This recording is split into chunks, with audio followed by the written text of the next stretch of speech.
Buenos días, buenas tardes y buenas noches, porque según veo en el chat hay gente que amanece, gente que está después de comer y gente que ya casi se va a dormir. Gracias por venir, gracias por querer compartir con nosotros esta segunda sesión que hemos pensado sobre inestabilidad de escafo semilunar. El otro día hicimos anatomía hicimos y ahora hemos pensado que podríamos basarnos en las herramientas diagnósticas basadas en la biomecánica y en el tratamiento incruento. No todo tiene que focalizarse solo en el tratamiento quirúrgico. Es importante saber diagnosticar una inestabilidad de escafo semilunar y es importante saber que existen terapias no cruentas de la inestabilidad de escafo semilunar.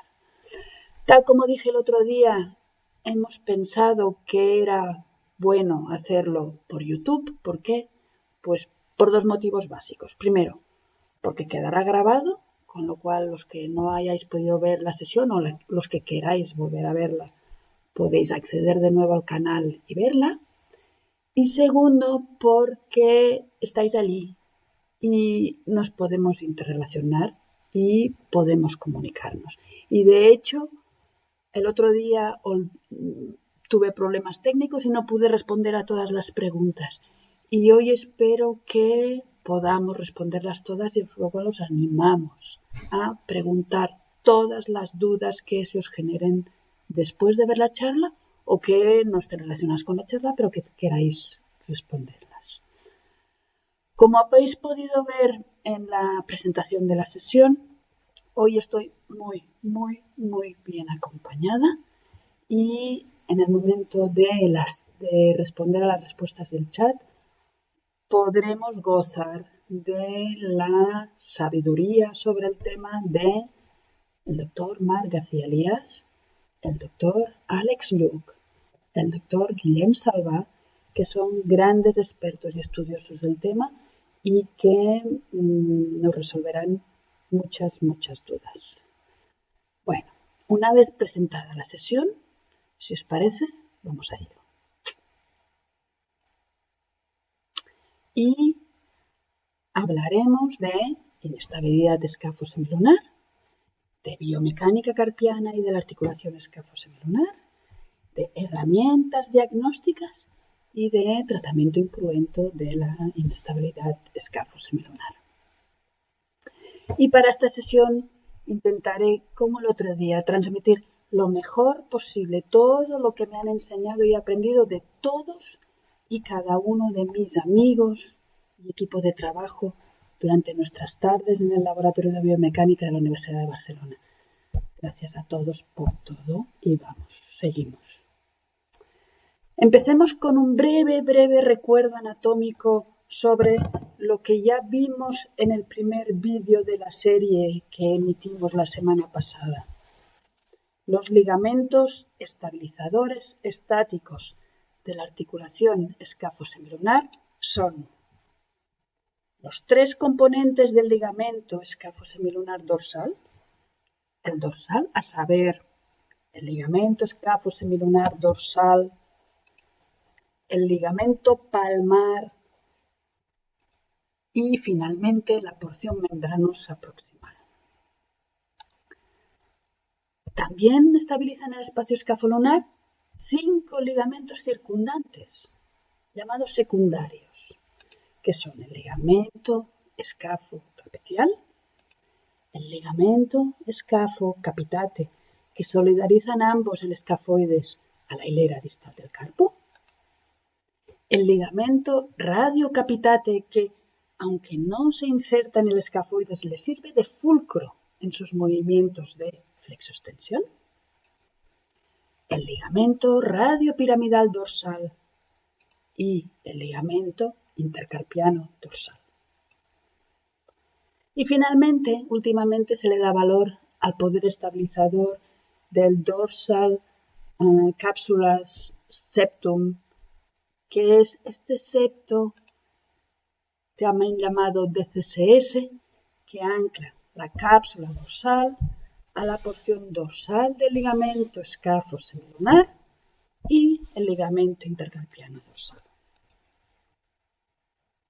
Por lo tanto, el escafoides está unido a nivel proximal con el semilunar y por dos potentes ligamentos distales a la hilera distal del carpo.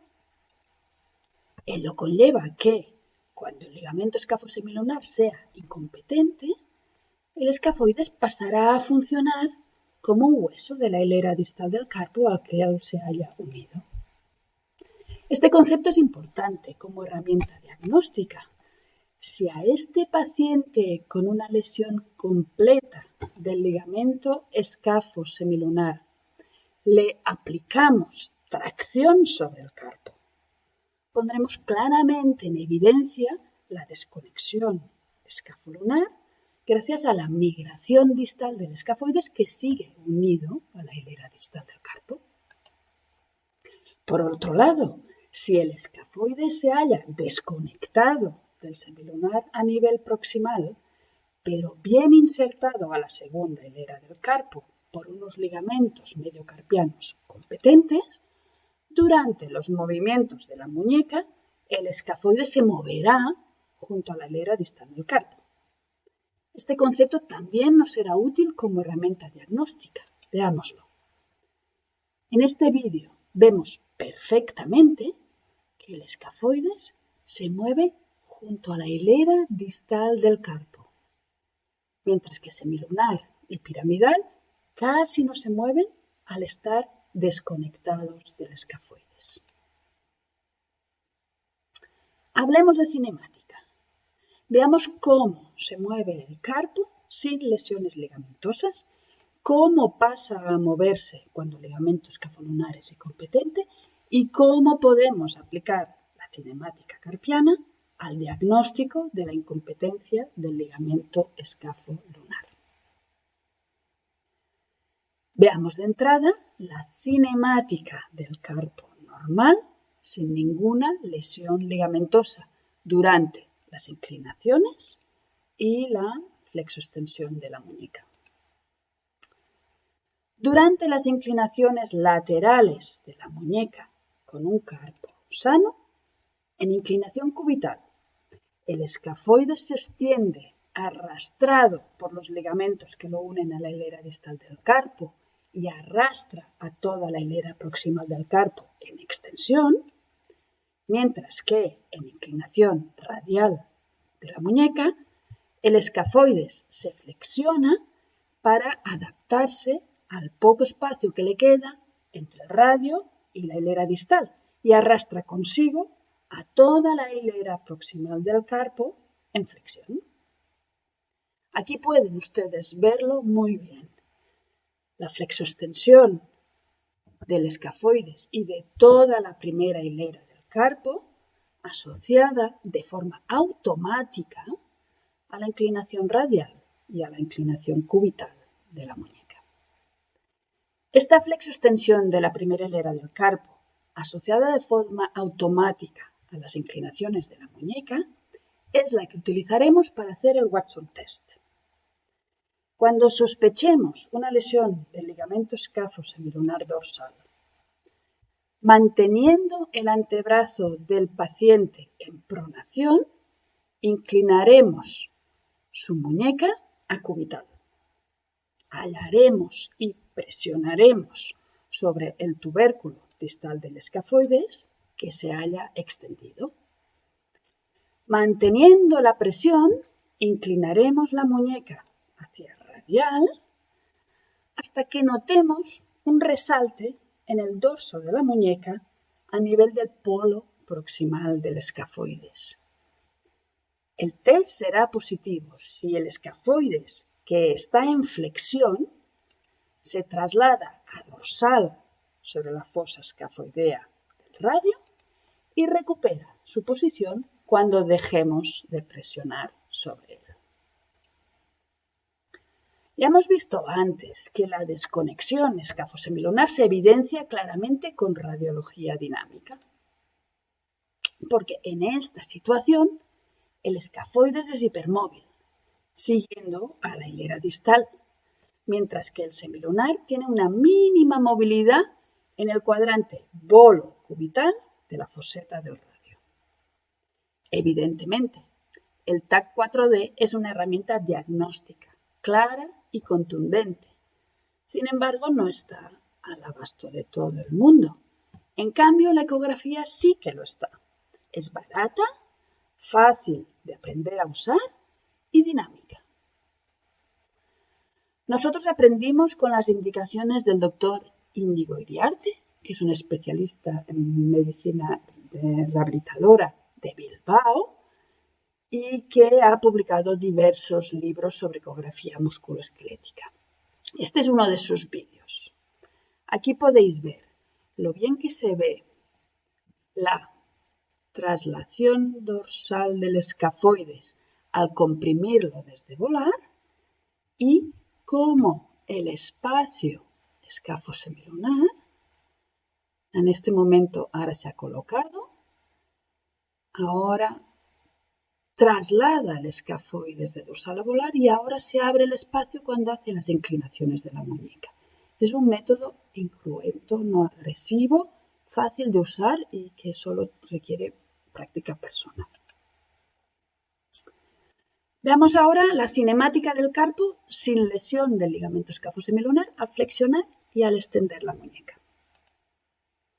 En la hilera proximal del carpo no se inserta ningún tendón, pues todos ellos se insertan en la base de los metacarpianos.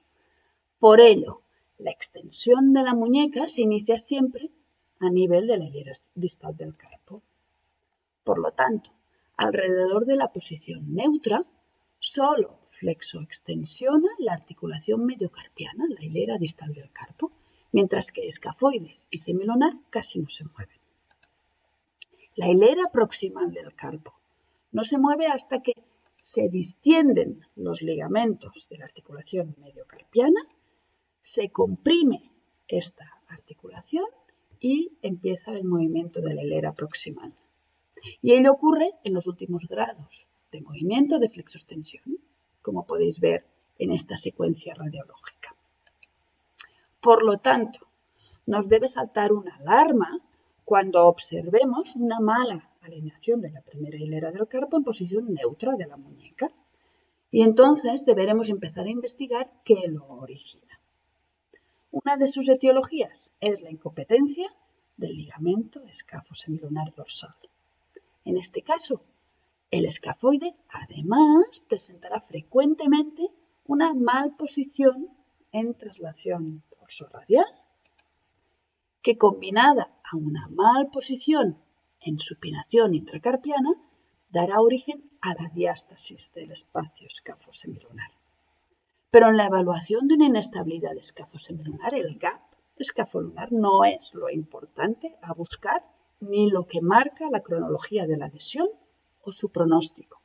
De hecho, un paciente con unas imágenes como las que ven ustedes ahora en la pantalla puede ser que ya no tenga inestabilidad escafolunar clínica debido ya a la malposición que ella presenta. Por lo tanto, ante una sospecha clínica de inestabilidad escafosemilunar, debemos utilizar herramientas diagnósticas dinámicas, comparativas con la muñeca contralateral, aunque no veamos nada a nivel radiológico estático. No todos los casos son tan llamativos como este de la doctora Carreño, donde el escafoides salta a la flexoextensión. Pero sí es verdad que solo los estudios dinámicos pueden evidenciar la traslación dorsoradial del escafoides desconectado del semilunar durante la flexoextensión de la muñeca.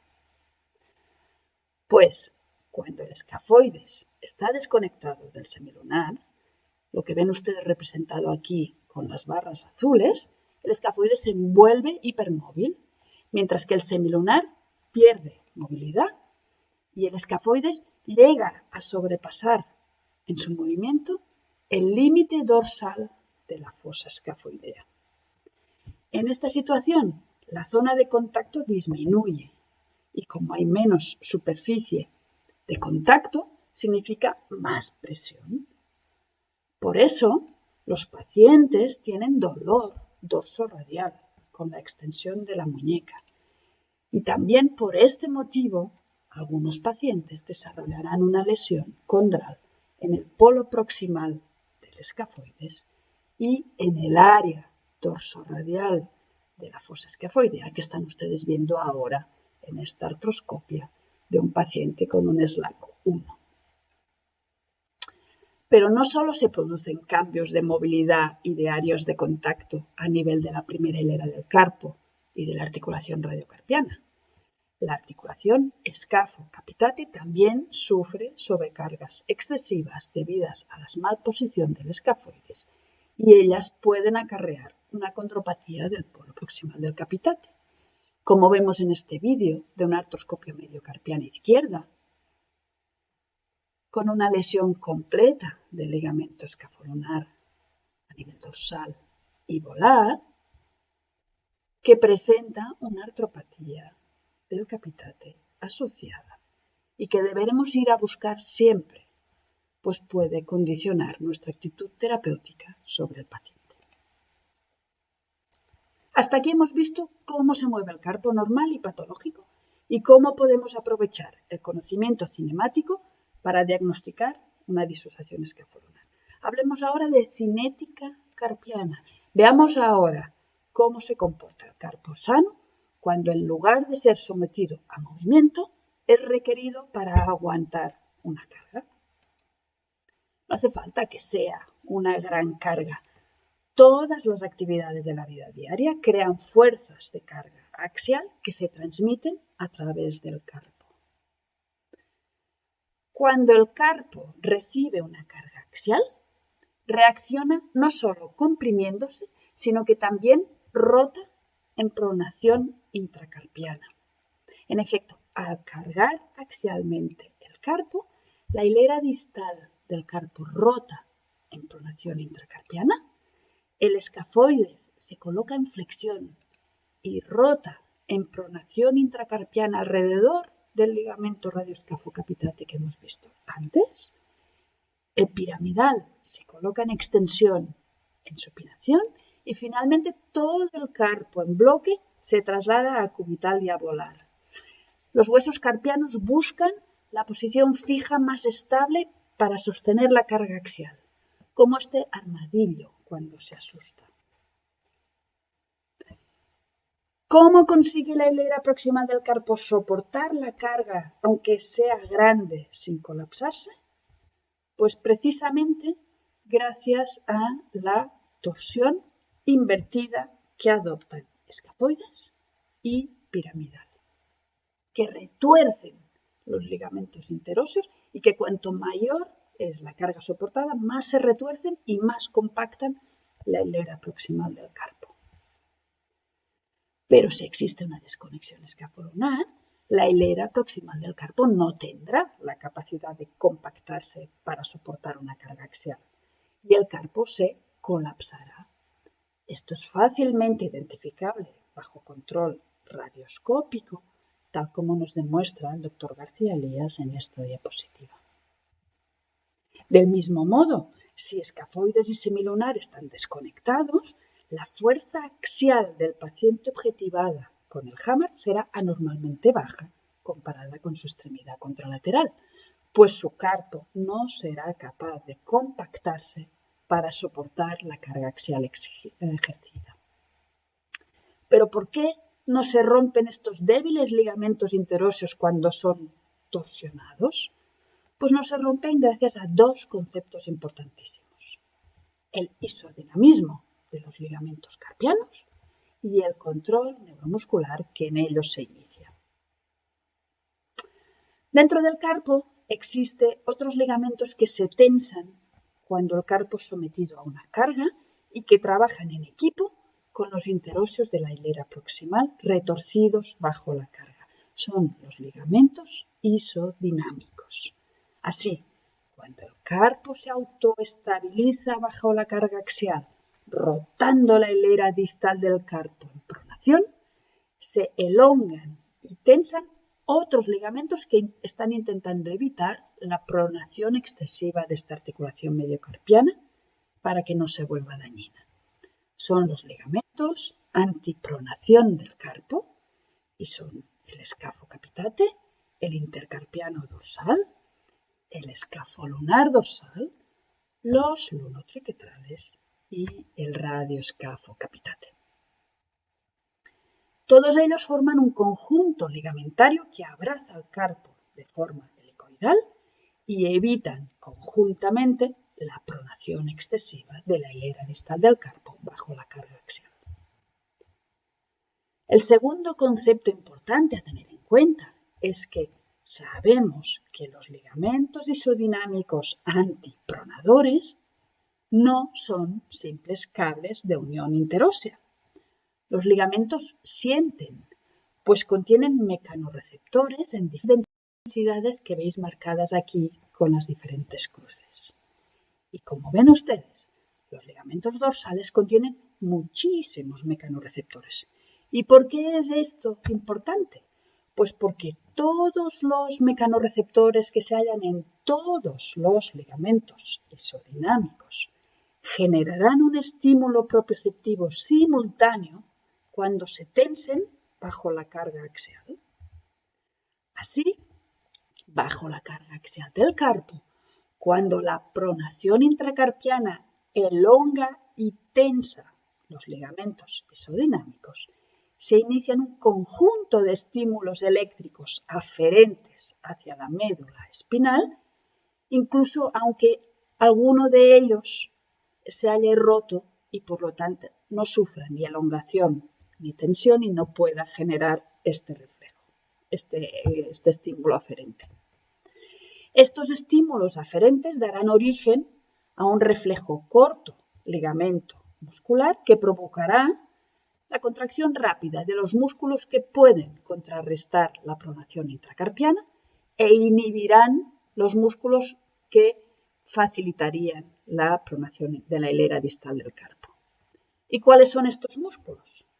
Pues para responder a esta pregunta, en el laboratorio de biomecánica, analizamos el efecto que la carga muscular isodinámica de ciertos músculos motores de la muñeca tienen sobre la posición tridimensional de los huesos de la primera y de la segunda hilera del carpo.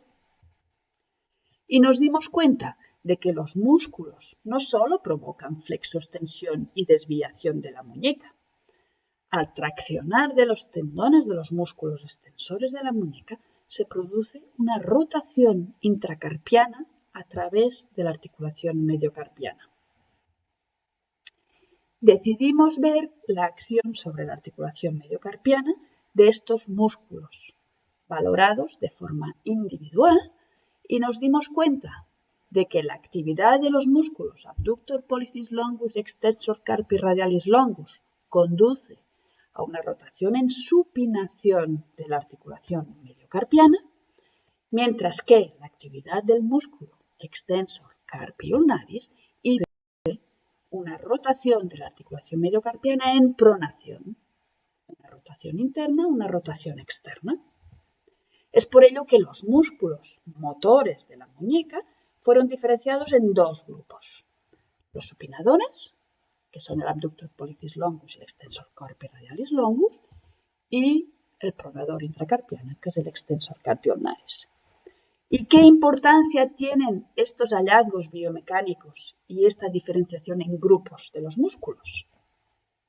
Pues la importancia radica en que cuando la hilera distal del carpo supina, bajo el efecto de los músculos supinadores intracarpianos, que ven ustedes en verde, la articulación escafosemilunar se estabiliza. En cambio, cuando el extensor carpi ulnaris es quien actúa, pronando la articulación mediocarpiana, la articulación escafosemilunar se desestabiliza. Podemos sacar partido del efecto desestabilizador del músculo extensor carpi ulnaris sobre el espacio escafolunar. Pues sí. La contracción activa del músculo extensor carpi ulnaris en supinación de antebrazo es capaz de inestabilizar el espacio escafolunar. Es lo que hemos llamado el BATS test, es decir, el Bilateral Honor Deviation Supination Stress Test del ligamento escáfosemilunnar. Si solicitamos al paciente que realice la contracción activa de ambas muñecas sobre el BUC radiológico, podremos objetivar la apertura del espacio escafolunar, ya sea en los casos de lesión completa del complejo del ligamento escáfosemilunnar, como en este caso, como en los casos en que el paciente, como yo, presenta una lesión parcial del ligamento escáfosemilunnar derecho. El estudio objetiva que con la contracción activa del extensor carpi ulnaris en supinación de antebrazos, el escafoides prona y se flexiona más que en el lado sano, abriéndose el espacio escáfosemilunnar. Este es el JIC que ha confeccionado el doctor Carlos Gutiérrez de Santiago de Chile, que ha estado realizando de cirugía de la mano con nosotros en el Instituto Kaplan. Lo diseñó hace un par de meses con impresión 3D para realizar el batch del ligamento escáfosemilunnar.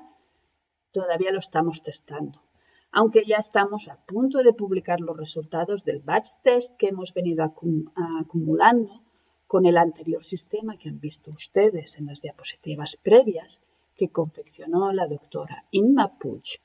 Pues este batch test nos resulta más efectivo que el pencil test. Podemos sacar partido del efecto estabilizador de los músculos extensor carpi radialis longus y abductor pollicis longus sobre el espacio escáfosemilunnar. Pues evidentemente sí. Y tras todo lo que hemos visto hasta ahora sobre el efecto estabilizador de la articulación escafolunar por parte de músculos supinadores intracarpianos y lo que hemos visto sobre la conexión neuromuscular mediante reflejos ligamentomusculares, daremos paso al tratamiento incruento de la inestabilidad escáfosemilunnar, que tiene 4 pilares. El primer pilar, la estimulación propioceptiva de todos los ligamentos antipronadores carpianos que se hayan distribuidos tanto a nivel de la articulación mediocarpiana como de la radiocarpiana y tanto a nivel volar como a nivel dorsal. El segundo pilar es la potenciación del músculo abductor pollicis longus en rotación neutra del antebrazo. El tercer pilar del tratamiento sería la potenciación de los músculos extensores radiales del carpo en pronación de antebrazo. Y el último pilar, y muy importante, es que el trabajo propioceptivo y de potenciación muscular nunca debe hacerse en supinación del antebrazo. Como conclusiones a esta charla, me gustaría destacar 4 cosas. Primera, que las ciencias básicas son la clave para entender las inestabilidades carpianas y que potenciar el trabajo en equipo es básico para avanzar en el conocimiento y el aprendizaje. El segundo es que la inestabilidad escafosemilunnar secundaria a la desconexión escafolunar es una disfunción carpiana que afecta tanto a la cinemática como a la cinética de todo el carpo.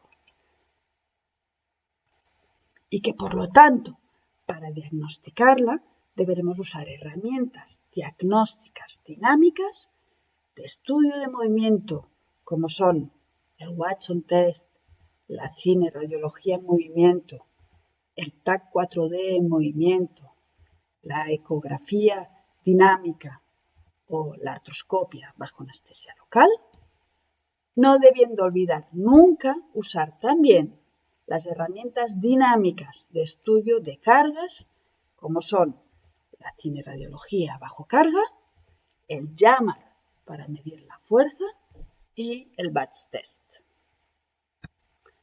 La tercera conclusión es que si el sistema sensorio-motor del paciente funciona correctamente, la rotura del ligamento escafosemilunnar puede ser asintomática y no estar indicada ninguna reparación quirúrgica. porque el tratamiento de la inestabilidad ligamentosa escafolunar no debe basarse solo en los ligamentos, sino que los músculos extensores del carpo y el músculo abductor pollicis longus pueden estabilizar la articulación en un gran número de pacientes y, por lo tanto, para tratar a los pacientes con lesión del ligamento escafolunar, tenemos que abrir nuestra mente y no nos debemos quedar solo en la indicación quirúrgica. Y la cuarta conclusión es que espero no.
Una cosa,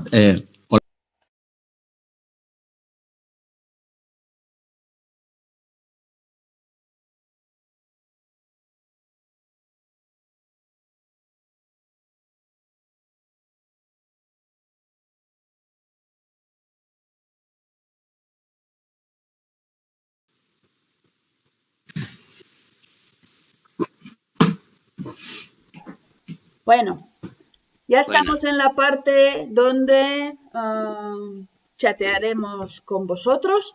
Recuerdo que tenemos a 3 grandes expertos acompañándome sobre el tema. Son el doctor Marc García Lías, el doctor Alex Lluch y el doctor Guillem Salva. Hola a todos. Entonces, doy paso al doctor Alex Lluch para intentar responder alguna de las preguntas que han realizado. Yo si os parece, he ido apuntándome alguna de las preguntas que han ido saliendo en el chat y las planteo para que las conteste quien quiera de los 4 o evidentemente quien las sepa, que seguro que hay uno que las sabe todas y no hace falta que digamos quién es. Tú.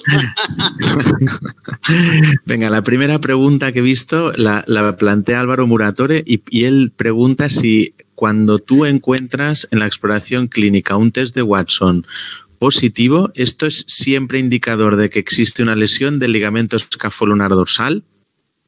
No. Di, Marc, di. Bé, vinga. El ligamento escafolunar dorsal es una de las causas frecuentes de que pueda aparecer el Watson test positivo, pero el Watson test también puede ser positivo en el sentido de subluxación. Ojo, el Watson test no es positivo simplemente porque duele, sino porque hay esta sensación de subluxación. La subluxación es del escafoides sobre el borde dorso radial del radio. Por lo tanto, es una subluxación que puede ser del hueso aisladamente o el escafoides y el semilunar, todos ellos pueden subir y entrar en esta zona y dar el mismo señal de subluxación y sin embargo no tener el ligamento escafolunar dorsal. Es decir, esta es una prueba muy sensible, pero muy poco específica. Puede ocurrir en esta situación. Y otra situación que también esto lo descubrimos en el laboratorio, en los casos en que la pendiente volar del radio es muy pronunciada, es dificilísimo de obtener un test positivo. En cambio, hay otros pacientes que la tienen muy plana, digamos, por ejemplo, por debajo de 10 grados. Y en estos, pues claro, lógicamente se sale y se entra con mucha facilidad. Es decir, no tenemos que tomar nunca un test de estos como específico 100% de una patología. Muy bien. Mira, la segunda pregunta que se ha repetido un par de veces, la ha planteado el doctor Estevez y luego también Tony Salvador, es si siempre hay que intentar el tratamiento conservador antes de intentar un tratamiento quirúrgico en el caso de inestabilidades crónicas.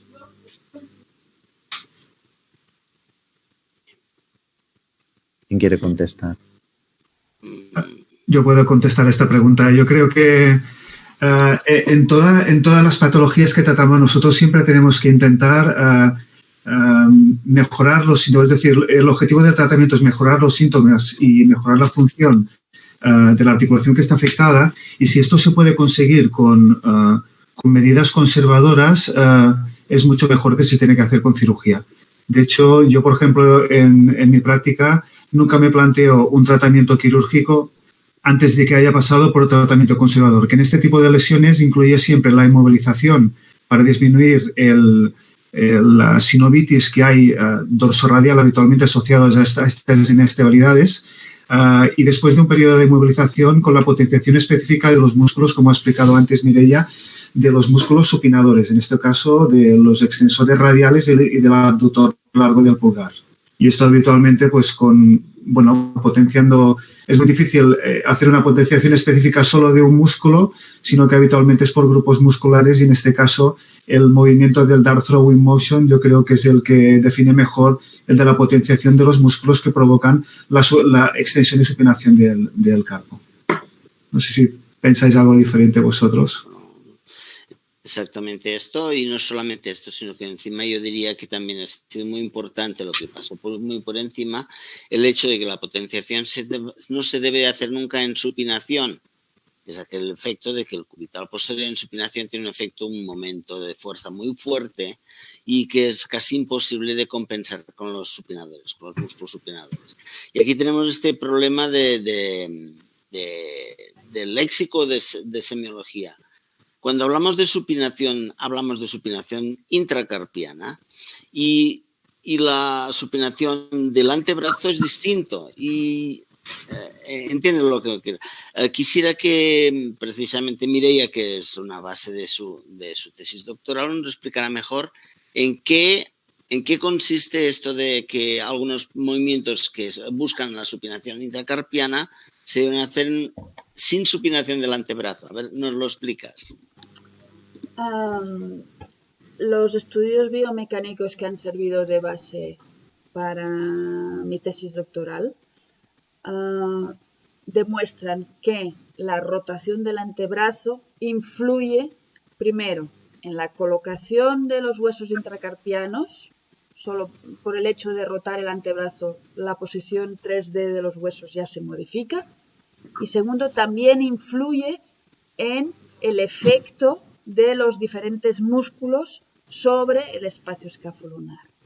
Entonces, el resultado más práctico es que la supinación del antebrazo hace que el músculo extensor carpi ulnaris sea mucho más desestabilizador de la articulación, porque al supinar él se elonga debido a su traslación dorsal y su angulación distal a 30 grados, y además la supinación hace que la potencia estabilizadora de los otros sea menor. Por eso hemos dicho que nunca trabajar ni el tratamiento propioceptivo ni el tratamiento de potenciación muscular en supinación de antebrazo. Bien. Hay un par de preguntas orientadas hacia cómo se puede potenciar específicamente esta respuesta muscular. O sea, si hay alguna manera de mejorar este tipo de propiocepción. Y esta la vas a responder tú, ¿no? No, la vas a responder tú.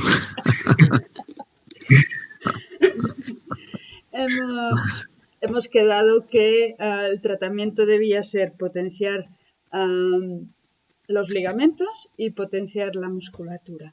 Entonces, no quiero errar porque mi dominio del tratamiento proprioceptivo ligamentoso, gracias a Dios, siempre he trabajado con terapeutas de la mano que habían estudiado mucho y que sabían mucho y se lo he dejado un poco en sus manos.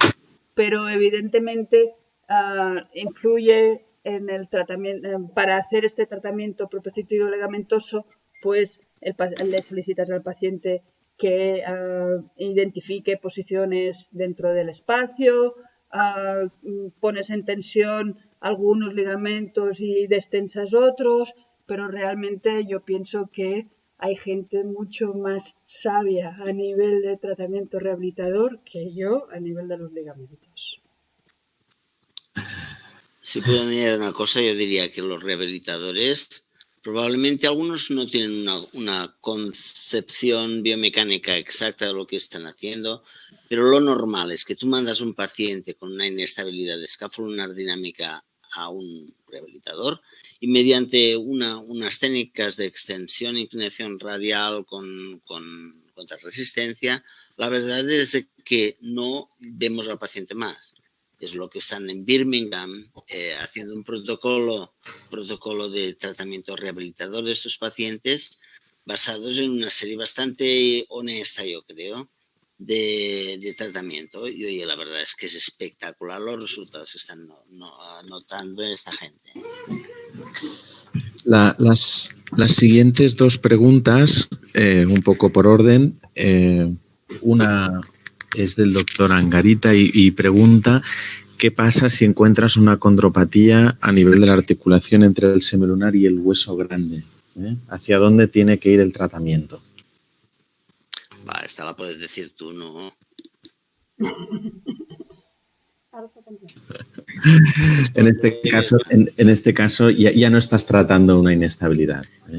Estás tratando una artropatía y por lo tanto no tiene ningún sentido intentar hacer nada para estabilizar el carpo. Tienes que pensar en otros tipos de tratamiento que te solucionen la artropatía. Y entonces, pues bueno, tienes lo que le llamamos los procedimientos paliativos, el que puedas hacer en función de la articulación lesionada. Si está lesionada la mediocarpiana, lo más probable es que tengas que hacer una escafoidectomía y una artrodesis mediocarpiana entre 2 huesos, 3 huesos o 4 huesos, como quieras. La siguiente pregunta es sobre qué hacer con un paciente que tiene una alteración en las pruebas complementarias, pero si no tiene dolor, si está justificado hacer algún tratamiento agresivo. Venga, me toca a mí. Insisto mucho en lo que explicó Mireia la semana pasada. Un paciente sin dolor es un paciente con una inestabilidad, una dismorfogénesis o una diskinemasia, lo que sea, el nombre es igual, pero no tiene síntomas. Por lo tanto, no es un paciente, es una persona que está ahí, que puede tener pues miles de problemas, pero si no hay dolor y hay buena fuerza, a veces la fuerza hay que darle mucha más importancia que el dolor, yo creo que no necesita tratamiento. Eso no significa que no puedas prever que en poco tiempo quizás se desestabilice y que puedas aplicar un tratamiento preventivo, pero siempre explicándole muy bien dónde estamos, dónde podemos actuar y dónde no vamos a actuar. Pero en principio, un paciente tiene que tener síntomas para ser paciente. Y los síntomas pueden ser de este tipo, pues desde dolor localizado, de dolor en unas posiciones u otras, pérdida de fuerza rápida, el típico que te dice, oiga, mire, yo no sé lo que tengo, pero seguro que hay alguna cosa mala. Este es el paciente, este es el síntoma que buscamos. No buscamos que si hay un escáfolo lunar de 7 milímetros o 6 milímetros.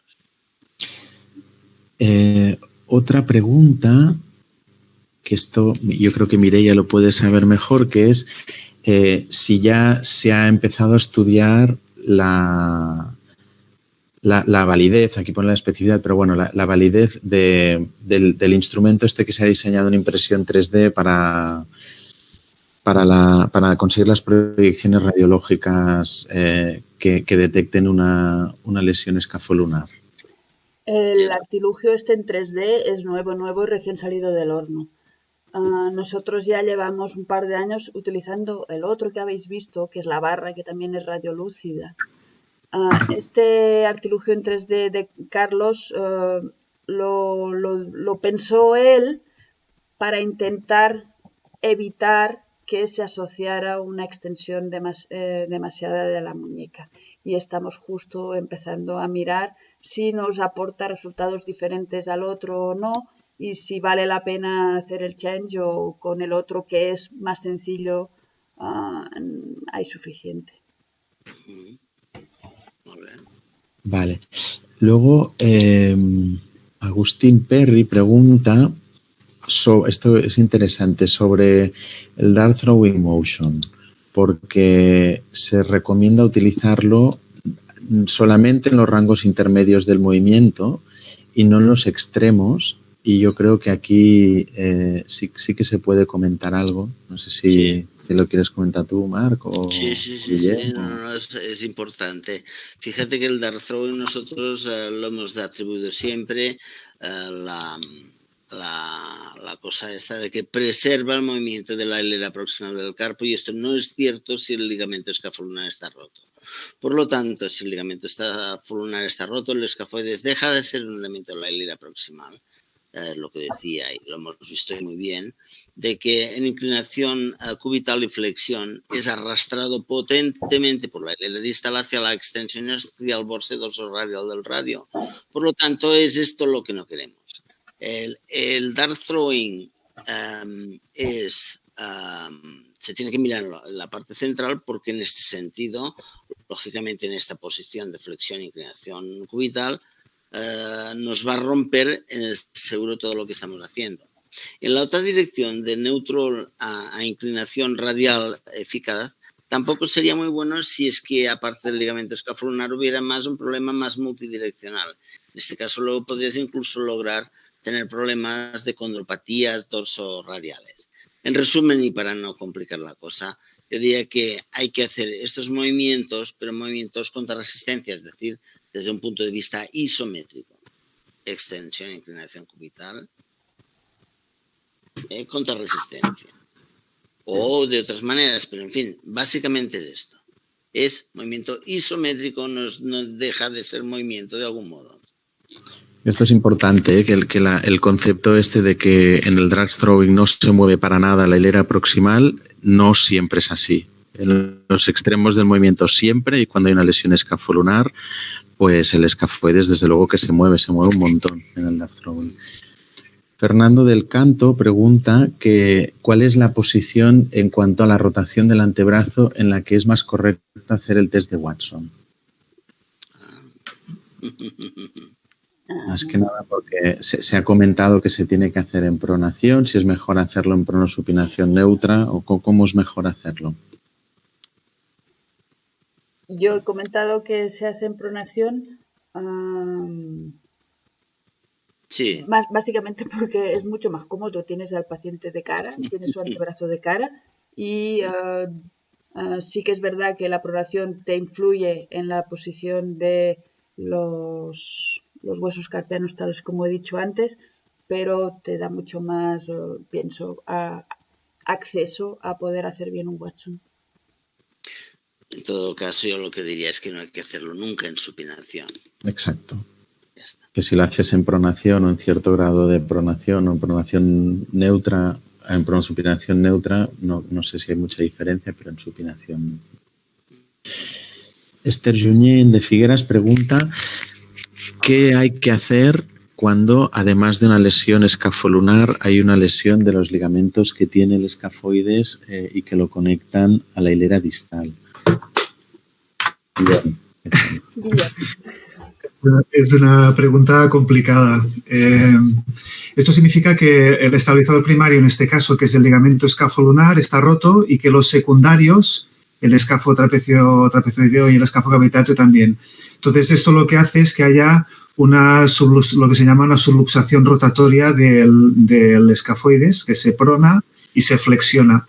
Y es cuando en las radiografías pues, se ve claramente que hay un aumento del espacio escafo semilunar con el signo del anillo, etc. Entonces, en este caso, significa básicamente la base del tratamiento vendrá determinada por el grado que haya de afectación articular. Es decir, si hay esto se trata de un proceso en principio crónico, es muy raro que una lesión aguda haya una lesión de todos estos elementos y que se produzca una subluxación rotatoria de la escafoides, con lo cual lo más probable es que haya asociado algún tipo de lesión condral, o bien en la fosa escafoidea del radio, o bien a nivel de la mediocarpiana. Si no hay, bueno, esto hay un artículo que es muy bueno, que es de Marc, y probablemente lo podrá comentar con más detalle, pero si es reductible y no hay lesión articular, entonces se puede plantear hacer alguna técnica de reconstrucción ligamentosa, o bien a través de una plastia con el flexor carpi radialis o bien una tenodesis espiral, dependiendo de la situación en la que nos encontremos.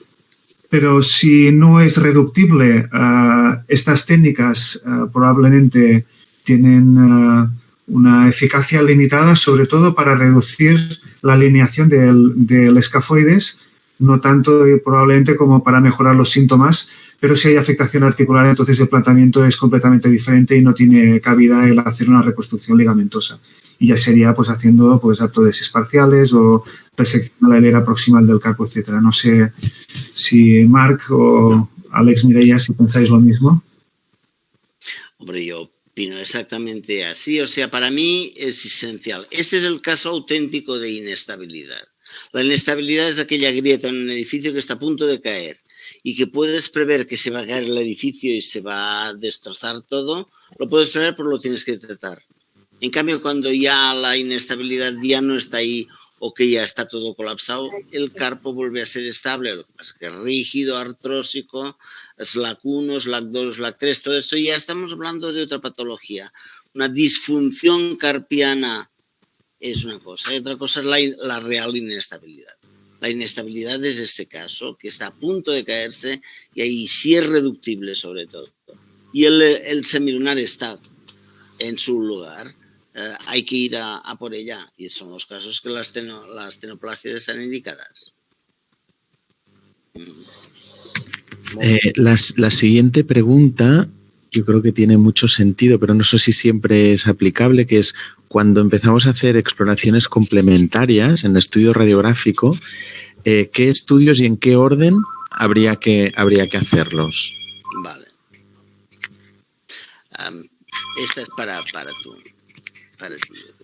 Bueno, el problema, lo pregunta María Luisa Valdés, el problema con esto es que la mayoría de las veces el orden ya no existe. O sea, pocas veces ves a un paciente desde el día cero como para poder empezar con todos los estudios. La mayoría vienen con un montón de cosas hechas.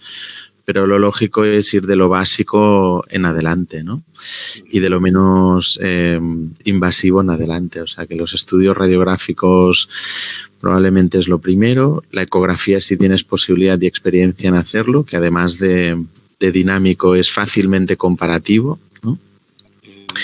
Y luego otra cosa sencilla de hacer, si tienes accesibilidad, son los estudios radiológicos dinámicos, los estudios con fluoroscopía, ¿no? El problema es que la mayoría de estos pacientes ya vienen con una resonancia, con un escáner, etcétera, pero lo podrías dejar para el final. Y por supuesto, lo último, pues si quieres hacer una artroscopia diagnóstica, que ahora algunas las hacemos Walland, pero evidentemente esto lo dejas para el final. Luego hay una pregunta interesante de Bruno Pietrapiana, que dice, en los pacientes en los que tienes clínica y alguna radiografía débilmente positiva, y entiendo que es prácticamente normal, si tendría sentido inmovilizar varias semanas y luego hacer tratamiento propioceptivo. Uy, no, desde luego no. Es lo que decíamos antes. Puede que esté a punto de colapsar y que lo trates así de una manera como light y que te venga a los 15 días con todo caído. Yo creo que este es el caso en que hay que ir a hacer la artroscopia para estar seguro si hay inestabilidad. Porque si no hay inestabilidad es una cosa, y si hay inestabilidad hay que ser agresivo en estos casos. Yo creo que es más importante saber el concepto de cuándo nosotros podemos hacer algo positivo que no el esperar el poderlo comprobar radiológicamente. Si esperas radiológicamente, hombre, también lo podrás resolver después, pero ya es difícil. Yo creo que precisamente es el motivo y probablemente lo que ha cambiado más en los últimos años. El saber oler que el caso está a punto de caer. Y es muy difícil a veces en personas muy mayores. Y en cambio en los jóvenes y en el deportista es cuando lo tienes que saber, porque es que si no lo vas a cambiar. Y eso sí que me parecería interesante de oír la opinión de vosotros, de a ver si habéis encontrado el caso aquel típico. Dice, mira, esto no nos va a hacer nada, le pones un yesecito y a los 2 días te viene, oiga, que me duele mucho, y ya tienes el gap ahí. ¿Qué os parece? Y la verdad es que si estamos pensando que todo el control neuromuscular puede ayudarnos a que se colapse menos, si lo inmovilizas estás perdiendo toda la oportunidad, lo único que crearás es una atrofia muscular y si era un paciente que tras una lesión podía luego reestabilizarse gracias al control neuromuscular, estás perdiendo pistonada porque te va a ser muy difícil. Sí, sí. ¿Haríais lo mismo en un paciente que viene con un traumatismo muy reciente o en un paciente que no explica un antecedente traumático claro, pero viene con molestias? No es lo mismo. Guillem quizá lo podrá explicar mejor, pero yo creo que está claro. ¿Guillem? Yo diferenciaría los casos agudos como el que explicabais ahora, que hay una duda razonable, una sospecha de que pueda haber una lesión de un ligamento escafolunar. Yo en estos casos también soy muy agresivo en el tratamiento de estos pacientes.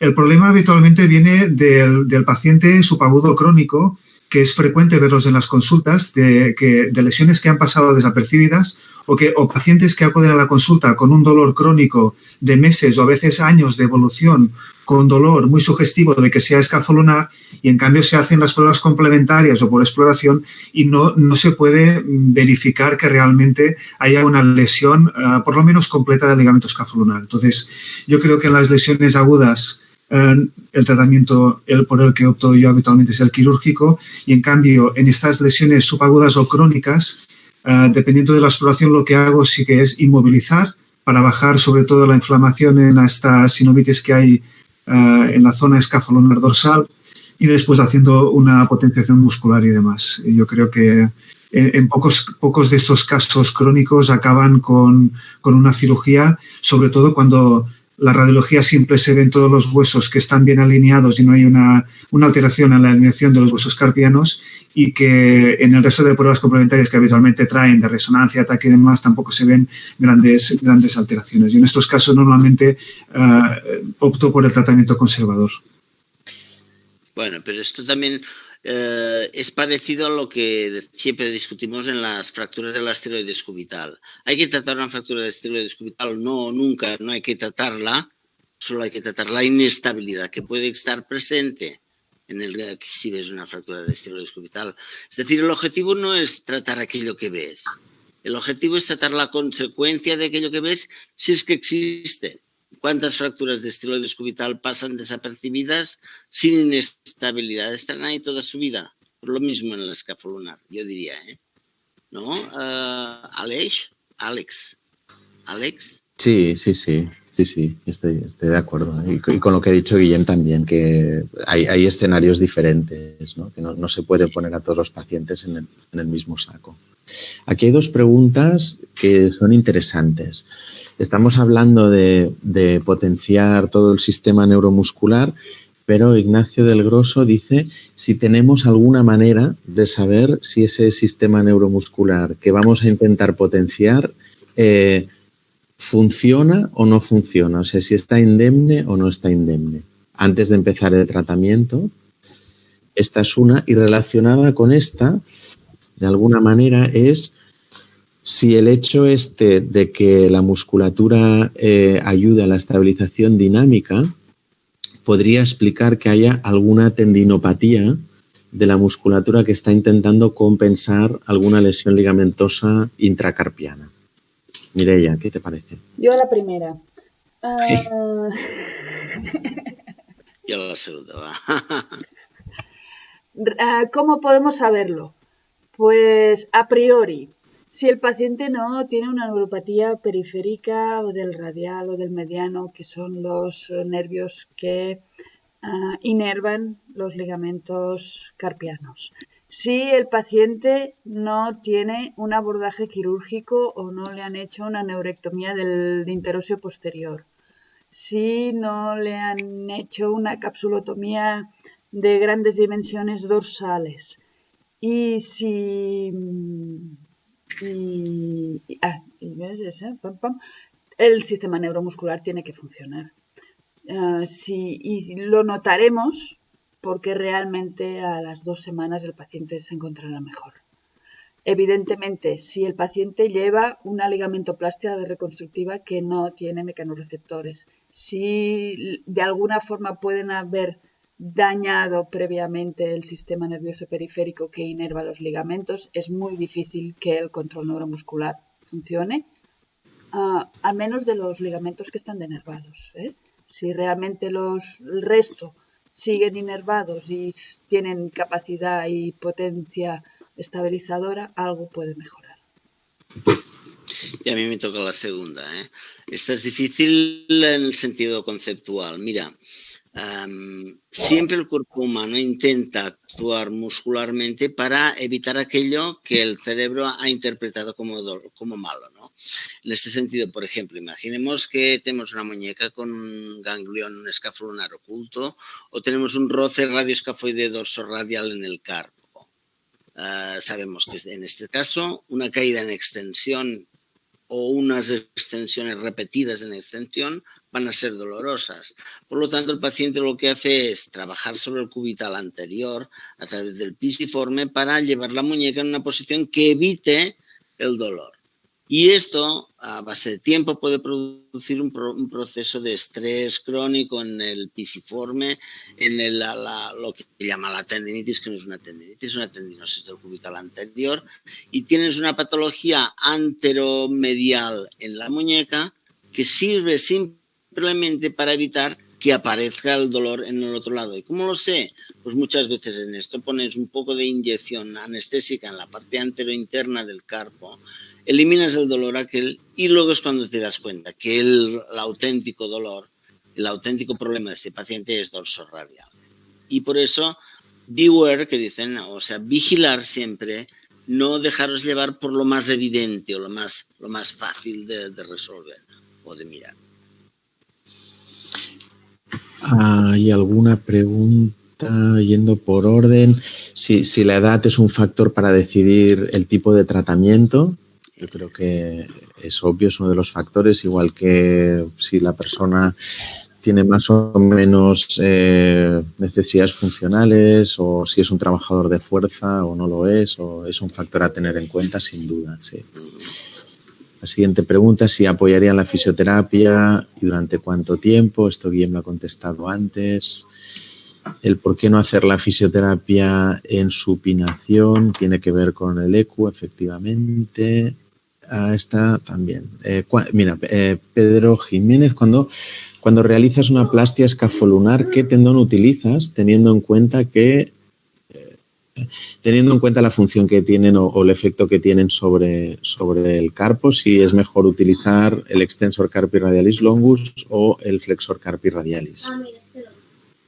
Me gusta que haga esta pregunta porque efectivamente nos dimos cuenta de entrada que utilizamos el flexor carpi radialis y estábamos eliminando uno de los amigos que teníamos en la zona. O sea, yo creo que en este momento hemos buscado la opción de utilizar el extensor carpi radialis longus, CRL, que pasado por dentro de la articulación y en este sentido, acabando de hacer todo el recorrido helicoidal, pues da muchos mejores resultados y sigues conservando el efecto positivo del flexor carpi radialis. Yo desde luego estoy muy contento de hacer el CRL y la lástima es no tener más casos para poderlo probar a larga distancia, porque los más largos que tenemos todavía no tienen 10 años, pero en fin, ya lo lograremos. El CRL es un tendón que para mí es no ideal, pero es muy bueno. No sé si tenéis la misma experiencia los demás. Sí, yo creo que la pregunta también va encaminada a si no es un problema eliminar el efecto dinámico positivo que tiene. Y desde mi punto de vista, en el momento que te estás planteando hacer una ligamentoplastia de este tipo es porque el control neuromuscular seguramente no ha funcionado o no ha funcionado como querías y estás ya en una fase diferente. Y pues a escoger, prefiero el extensor capiradialis longus, que tiene el brevis y lo puedes mantener bastante mejor, que el flexor capiradialis, que aquel sí que lo estás lesionando un importante actor en la zona. La siguiente pregunta es si pensamos que un ganglión originado a nivel del ligamento escafolunar dorsal se podría considerar como un estadio inicial de una lesión escafolunar o una disfunción escafolunar. ¿Qué os parece? Alguien que diga algo. Bueno, yo puedo contestar. Pues la verdad es que no lo sé. La verdad es que los gangliones sí que son un reflejo de una degeneración mucoide. En este caso sería del ligamento escafolunar dorsal, que a lo mejor sí que puede estar relacionado con una estabilidad que yo no diría predinámica, diríamos ya es dinámica, desde el momento en que hay dolor por una lesión del ligamento. Entonces, esto hace más referencia a síntomas relacionados con el ligamento escafolunar dorsal sin la objetividad de las pruebas complementarias, básicamente. Entonces, no sé, puede ser que a lo mejor sea o esté relacionado, pero es verdad que muchas veces estos casos, cuando quitas el ganglión, desaparecen los síntomas sin ningún otro problema, cosa que en las inestabilidades pues no siempre es así. No sé. Estos casos son uno de los que nosotros hacemos la indicación de hacer la artroscopia con anestesia local para intentar ver movimientos anómalos de la articulación.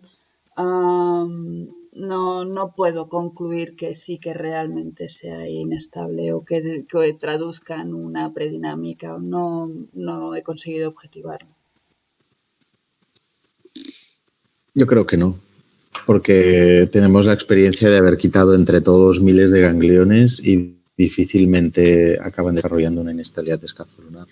Además, es una afectación parcial de solamente uno de los elementos estabilizadores. Al principio son gente laxa muchos, pero la mayoría preservan el resto. O sea que no, yo creo que no se pueden considerar una inestabilidad. Esto también es interesante, pero no sé si nosotros podemos ayudar mucho. Es una pregunta práctica sobre, a la hora de hacer ejercicios, si el tipo de agarre que se utiliza con los elementos con los que se hace el ejercicio influye. Si es mejor hacerlo con presas grandes y la mano abierta o con otro tipo de presas. No sé si nosotros lo podemos contestar demasiado. No, pero es interesantísimo la pregunta, ¿no? La verdad es que es interesante, pero... Tiene todo el sentido, ¿eh? Sí. Sí, igual con las gomas que definen en el protocolo del Birmingham, las cargas son diferentes que con un agarre grande. Sí, es interesante. Muy bien. Sí, es interesante. A pesar de que los de Birmingham, uno de los ejercicios que dicen de hacer... Hacen en supinación, sí.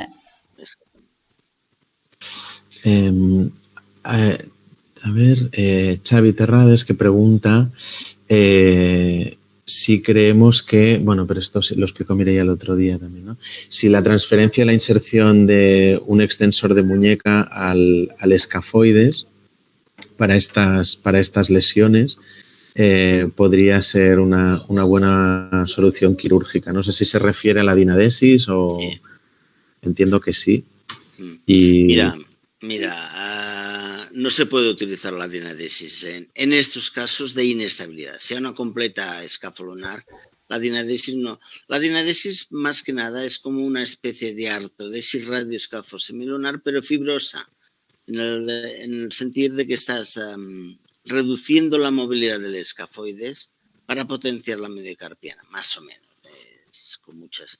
Y de ahí viene que el Serach, que es el que lo ha propuesto, pues tiene casos de 20 y 25 años de escafolunares dinámicas, que en aquel tiempo se decían así, y que van muy bien. ¿Por qué? Porque es que ha logrado como una artrodesis, una en fin, una artrodesis fibrosa, una artrofibrosis, radioescafoides, radiosemilunar.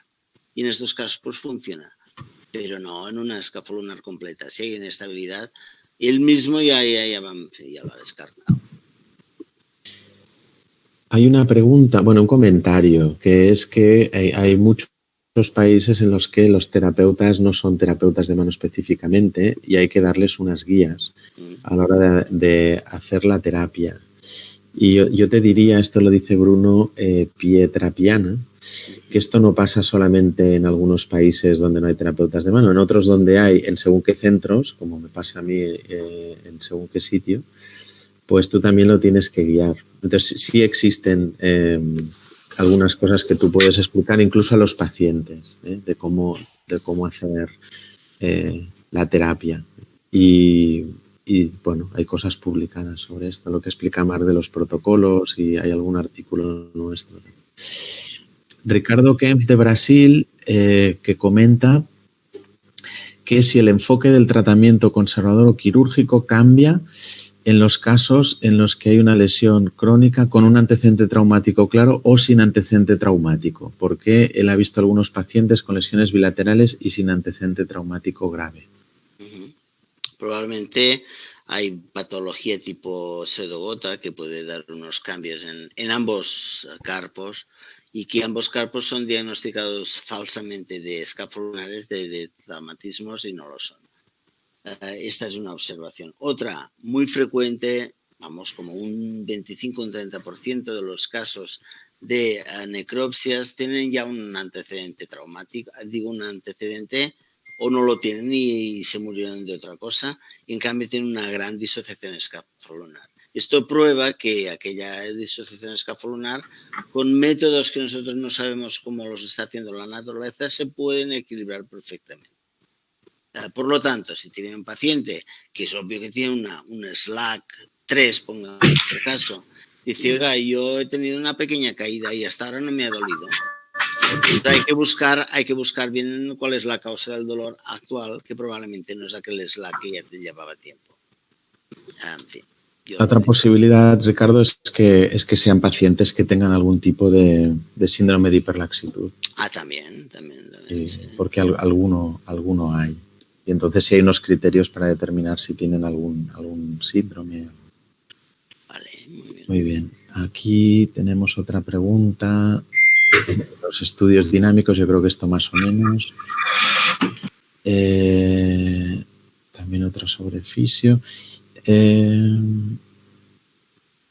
Sobre el diseño del instrumento para hacer el estudio radiográfico, para que se imprimiera de forma más o menos estándar y que fuera fácil de que estuviera disponible en todos lados. Me parece bien, pero supongo que el que lo haga y que funcione querrá hacer una patente. Sí. A ver.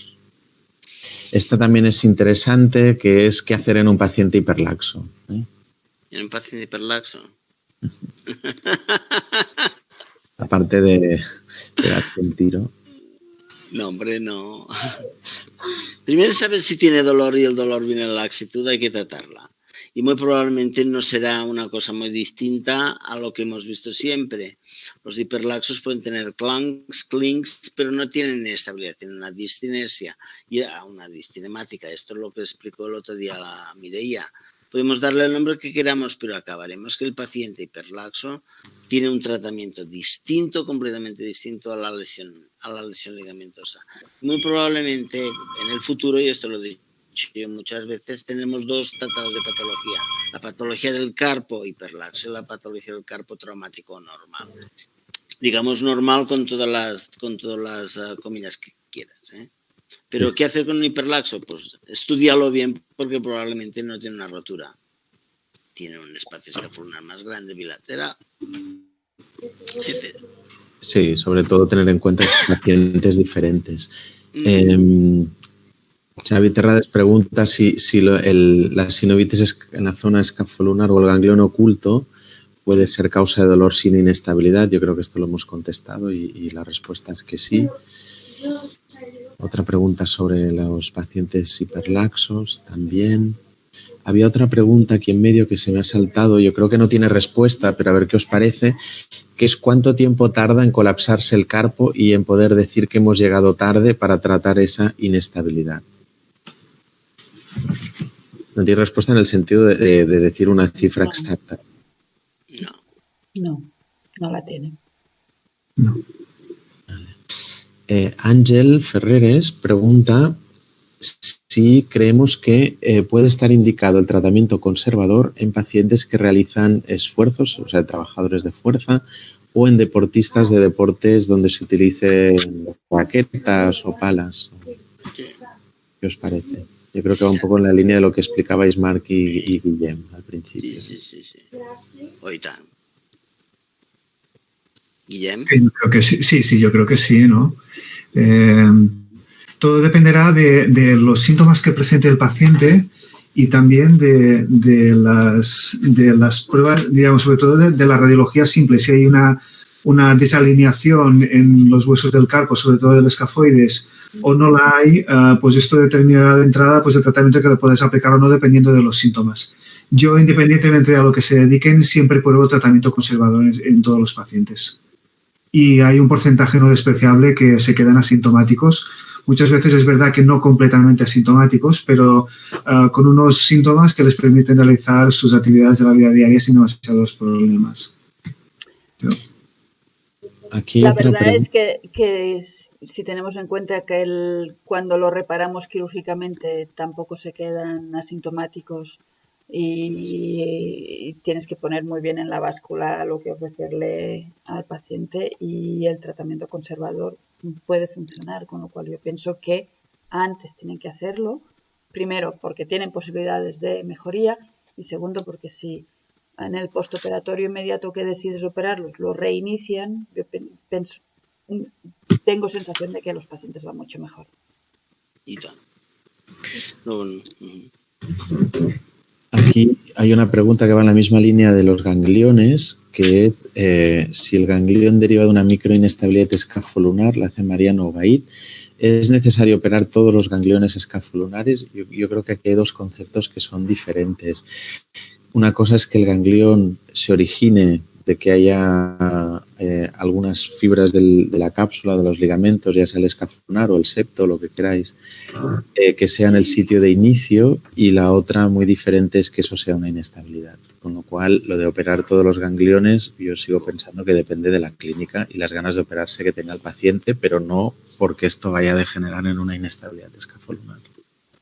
Okay. Hay otra pregunta de Juan Ramón Bonfil. Hola, Juan Ramón. Hola.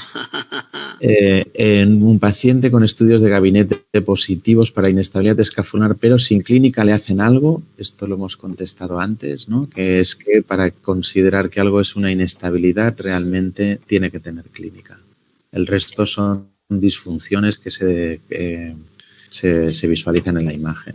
Tiene que tener clínica o de dolor, o de pérdida de fuerza, o de sensaciones de movimientos anómalos, ¿eh? No solo hablamos de dolor. Exacto. Y bilateral, que es muy importante, lo olvidamos mucho. Mira las dos.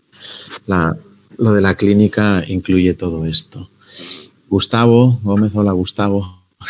¿Qué tal? ¿Qué opinión tienen en realizar cirugía? Esta también es interesante, no era esperable si era de Gustavo.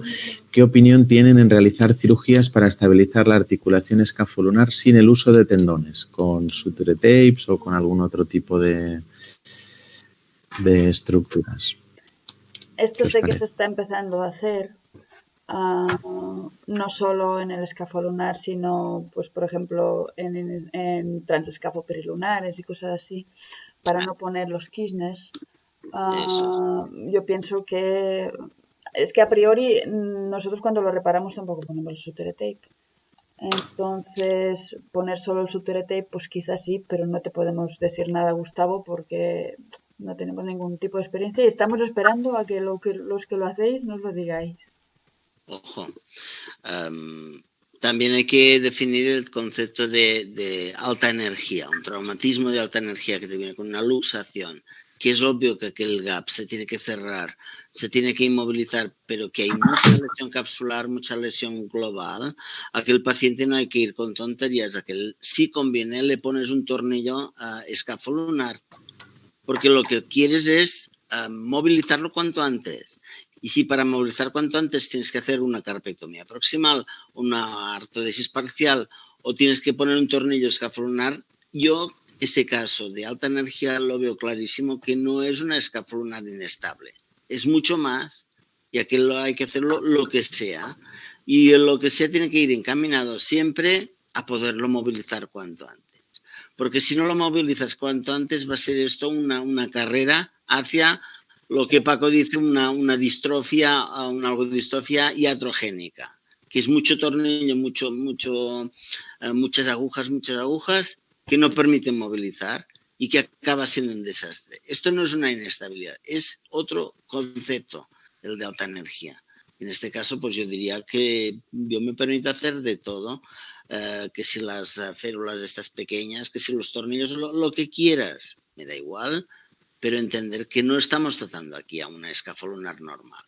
No sé si queda claro este concepto. Muy bien. ¿Sí? Bueno, pues no sé si más o menos hemos intentado contestar. Oye, ¿puedo decir una cosa? Muy tan. Pues eso, que un gran beso a Mireia por organizar esto y un gran aplauso desde todo el mundo por hacer el esfuerzo de estar aquí todos en este momento. Gracias, creo que ha sido maravilloso, tenemos que hacerlo más. De acuerdo, gracias. Muy bien, gracias, Marc. Vale, pues si no entra